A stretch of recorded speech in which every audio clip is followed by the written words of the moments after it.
You are too accessible, too readable, too eager to please. You walk into a room and your body language screams for approval. You smile when nothing is funny. You nod when you disagree. You fill the silence with nervous chatter because the weight of the quiet makes you feel small. And the world sees this. People are predators by nature. They don't need to be evil to smell weakness. They just need to be human. When they sense that you crave their validation, they instinctively lose respect for you.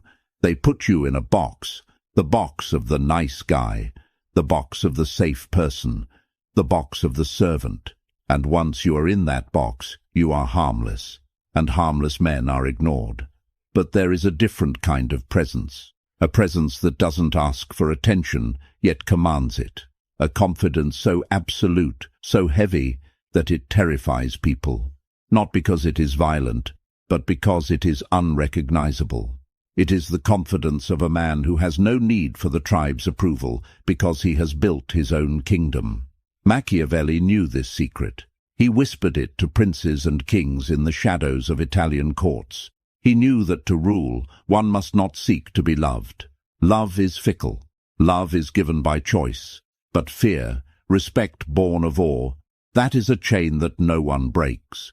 Today we are not talking about self-esteem. We are not talking about thinking positive. We are performing an autopsy on your current personality, cutting out the weak tissue and stitching in the mindset of a ruler.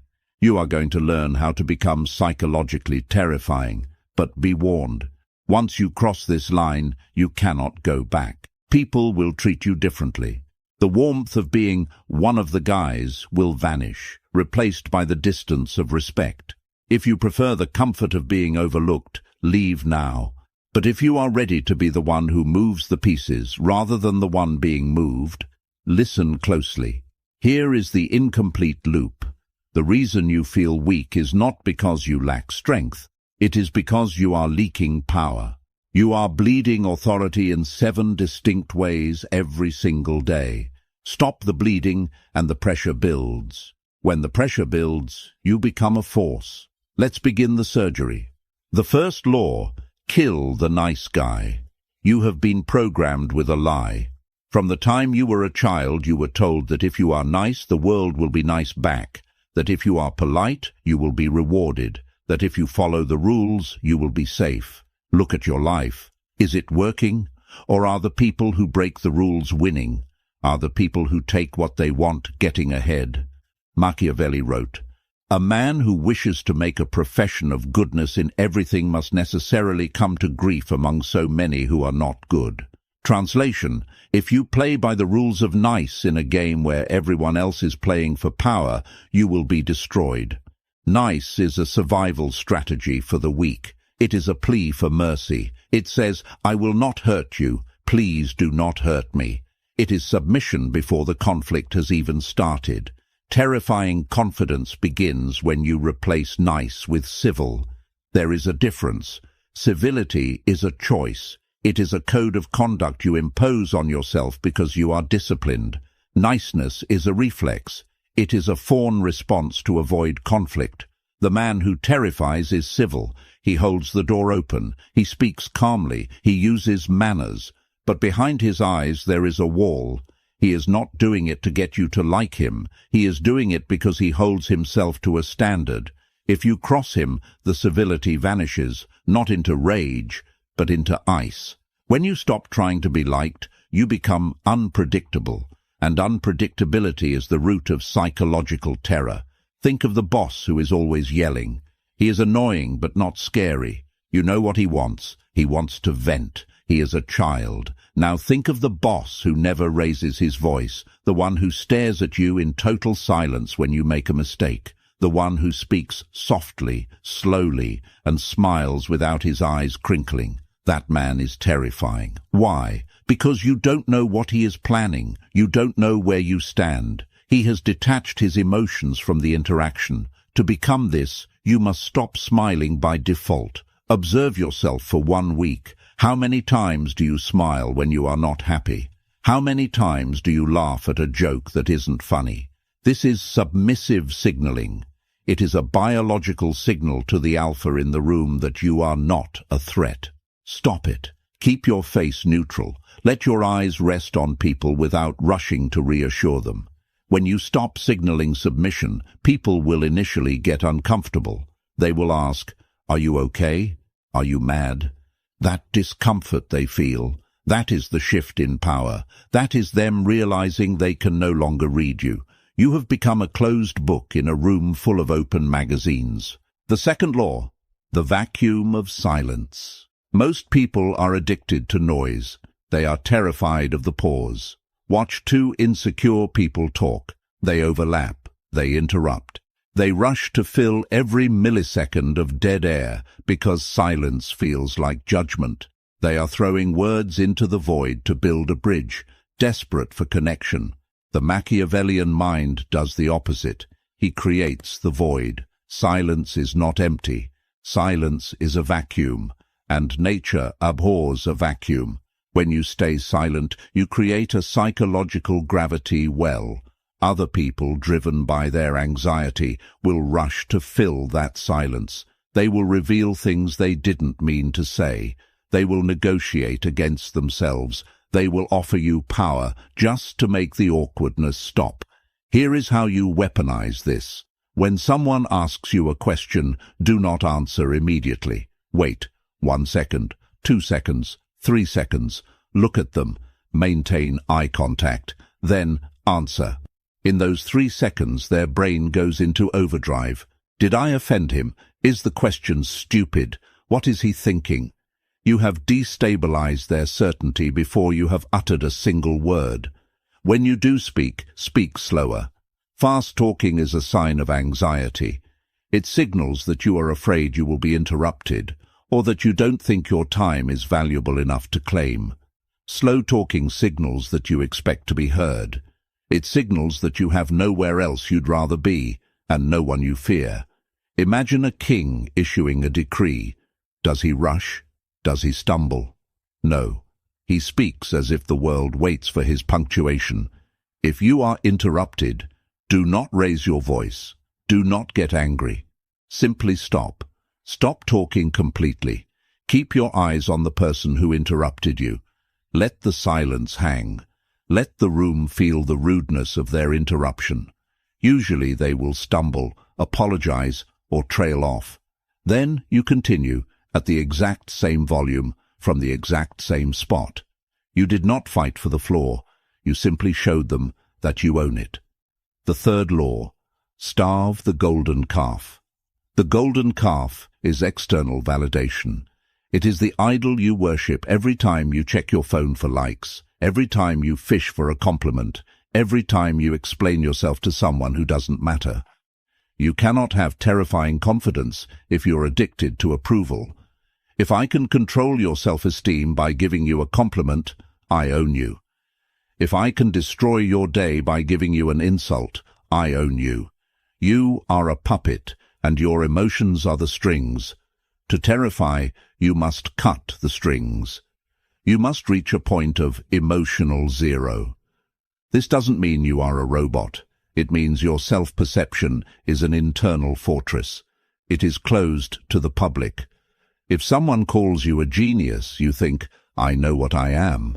If someone calls you a fool, you think, I know what I am. Neither statement moves the needle. When you meet someone who doesn't need you to like them, it is disturbing. We are used to the social barter system. I validate you, you validate me. When you opt out of that transaction, you become a glitch in the matrix. People will try harder to impress you. They will try to provoke you to get a reaction, and this is the test. Machiavelli said, he who seeks to deceive will always find someone who will allow himself to be deceived. He also knew that he who seeks to provoke will always find someone weak enough to react. When you are challenged, when you are insulted, your instinct is to defend, to explain, to fight back. Don't. Defense implies that the attack hurt. Explanation implies that the accuser has the authority to judge you. Instead, use the agree and amplify or the bored stare. If someone says, you're arrogant, The insecure man argues, "No, I'm not. I'm just confident." The dangerous man says, "I've been called worse by better people." Or he simply says, "Okay," and goes back to work. By refusing to defend yourself, you render their weapon useless. You show them that their opinion of you has zero currency in your world. There is nothing more terrifying to a narcissist or a bully than a victim who is simply bored by them. The fourth law, posture of the apex. Your mind leads your body, but your body also hacks your mind. You cannot feel like a ruler if you are curled up like a shrimp. You cannot feel dangerous if you are shrinking to take up less space.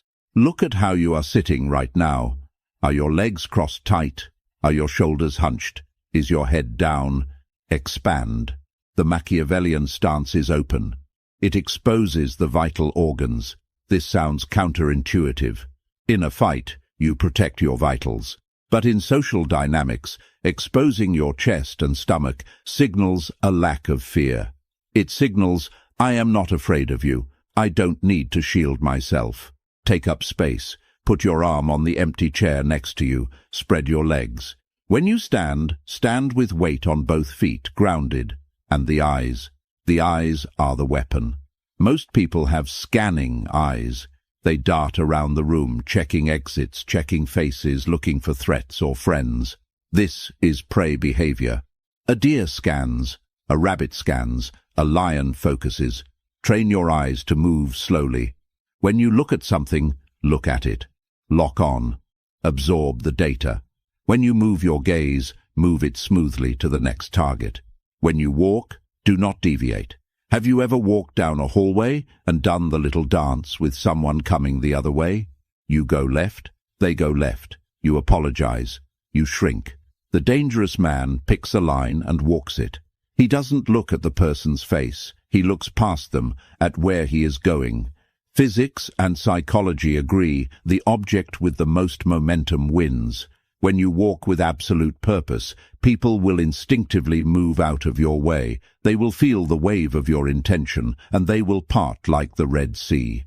It is not arrogance. It is vector. You have a destination. They do not. Therefore, you win the space. The fifth law, the withdrawal of supply. We live in an economy of attention. Attention is the currency. The mistake you make is giving your currency away for free. You are always available. You answer texts instantly. You say yes to every invite. You stay late at parties even when you are bored. Supply and demand. If you are always there, your value is zero. Machiavelli advised the prince to be seen but to keep his distance. Familiarity breeds contempt.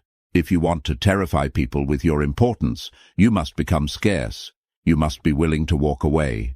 In every negotiation, in every relationship, in every interaction, the person who is most willing to walk away holds 100% of the power. If you are afraid to lose the girl, she owns you. If you are afraid to lose the job, the boss owns you. If you are afraid to lose the friend owns you. You must practice the art of the exit. Leave the party while it is still fun. Leave the conversation while it is still interesting. Hang up the phone first. Create an incomplete loop in their minds. When you leave before they are done with you, you create a hunger. They wonder, where is he going? What is he doing? Is he meeting someone better? You become a mystery, and mystery is the breeding ground of attraction and fear. Do not explain your absence. I have to go. Why? I have things to do. That is enough. The weak man gives an itinerary. Oh, I have to go feed my cat and then catch up on laundry. Boring, mundane, human. The dangerous man just vanishes into his purpose. This applies to your emotional availability too. Do not dump your trauma on people you just met. Do not tell everyone your weaknesses. Keep your cards against your chest. In a world of oversharing, the man who keeps his secrets is the man who holds the cards. The sixth law, competence is the only real confidence. Everything we have discussed so far, posture, silence, withdrawal, these are the tactics. But tactics without foundation are just manipulation. And eventually manipulation collapses. To be truly confident, to be truly terrifying, You must be dangerous. And I don't mean physically violent, though being physically fit helps. I mean you must be competent. You must be good at what you do. Machiavelli didn't just tell the prince to act like a king. He told him to study war, to study history, to understand the terrain. If you are incompetent, your silence isn't mysterious, it's confusing. Your staring isn't intense, it's creepy. You need to build a stack of proof. Your brain is not stupid. It knows if you are a loser. You can look in the mirror and say affirmations all day, but if you haven't achieved anything, your brain will whisper, "You are a liar." Confidence comes from the undeniable evidence of your own capability. It comes from doing hard things. It comes from keeping promises to yourself. When you know that you can solve the problem, you don't need to panic. The surgeon doesn't panic when the patient bleeds. He goes to work. He is calm because he is competent. If you want to terrify people, become the best in the room at something. It could be your job. It could be your ability to listen. It could be your ability to analyze a situation. When you speak, you must be right. Or at least, you must be thoughtful. Machiavelli warned that a prince who relies on the advice of others is easily overthrown. You must have your own mind. You must read. You must think. You must challenge your own biases. When you combine high competence with high silence, you become a monolith. People know that when you do speak, it will be the solution. They look to you in a crisis, and that is the ultimate form of dominance. Not the one who shouts the loudest, but the one everyone looks at when the building is on fire. The seventh law, the willingness to be the villain. Here is the final hurdle, the one that trips everyone up. You are afraid of being the bad guy. You are afraid that if you set a boundary, people will call you selfish. You are afraid that if you say no, people will call you rude. You are afraid that if you succeed, people will call you arrogant. Let them. To be a ruler of your own life, you must accept that in someone else's story, you will be the villain. You cannot prioritize your own life without disappointing others. It is mathematically impossible. If you work on your business, you disappoint your drinking buddies. If you save your money, you disappoint the people who want to spend it. If you choose your self-respect, you disappoint the people who used to walk all over you. Machiavelli wrote, "It is necessary for a prince wishing to hold his own to know how to do wrong, and to make use of it, or not, according to necessity." He isn't saying be evil. He is saying be willing to be disliked for the right reasons. The terrifying man accepts his role. He doesn't try to convince the parasite that he is a good host. He just removes the parasite. When you stop fearing the label of selfish, you become free. Can you help me move this weekend? No. Wow, you're selfish. If that's how you see it. End of discussion. You do not owe the world your time. You do not owe the world your energy. You owe your potential the right conditions to grow. If protecting your peace makes you a villain in the eyes of the chaotic, then wear the black hat with pride. The moment you accept that you don't need to be the hero in everyone else's movie is the moment you become the director of your own. So, how do you put this together? How do you walk out of your door tomorrow morning as a different animal? You don't do it all at once. You do it by shifting the geometry of your interactions. Tomorrow, walk slower. Tomorrow, wait 3 seconds before answering any question. Tomorrow, do not smile unless you genuinely feel joy. Tomorrow, do not apologize for taking up space. You will feel resistance. Your inner nice guy, that servant who has been running your life for years, will scream. He will say, "They hate us. We are being weird. Fix it." Let him scream. Watch him die. It will feel cold at first. The air around you will change. People will stop patting you on the back and starting looking you in the eye. The banter will stop and the respect will start. You will realize that the terror you inspire isn't fear of physical harm. It is the fear of the unknown. It is the awe of seeing a human being who is fully, unapologetically sovereign. Most people are fragmented. They are pieces of their parents, pieces of their trauma, pieces of society. When they see a whole man, a unified mind, it shakes them. It reminds them of everything they are not. That is the power of the outlier. You are not here to blend in. You are here to become a landmark, a rigid, immovable object in a river of drifting debris. Machiavelli didn't write for the masses. He wrote for the few who had the stomach to rule. Do you? Confidence is not a feeling. It is a weapon. Pick it up. Use it to kill the servant. Use it to protect the kingdom. Become the thing they fear, so you can finally be the man you respect. If this opened your eyes, understand this is only what I can show publicly.